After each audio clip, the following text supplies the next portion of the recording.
Kuyo giday mi karon diri sa Bantayan Island ug ni ami sa wheat market guys. So mao ning atong gipangkaon diri, natay mga isda, karne sa baboy, ari mi sa Santa Fe, pangalab pa sa mga isda oh. Naay mga gunggong ug mga gulaman pa imo pagka napay lato. Sus, isda pagkapreskuhan natin taron sa biwok mga guys. So langaon mi, so sulok-sulok diha.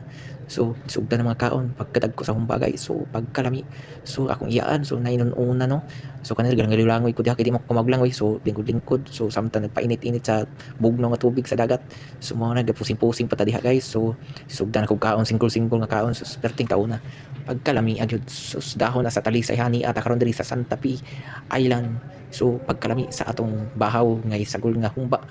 Pagkalami agyud sus unta mo balik pataani diring isla. Sus pagkalami so naginusarat ang kaon diri ha. Kay sus ni anang saw na mi tanan sus pagkanindot sa dagat. Nangaon mi dira ga pusing-pusing ko no.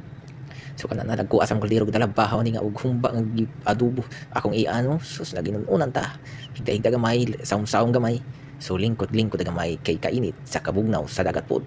So mao na ni kapahangin-hangin ta nagpaabaw-paod pusing ginagmay kaon din ko sus oh so pagkadako ang nga oy oh kaon na pagkahunit kayo sang humba nga giadobo tiil sa baboy.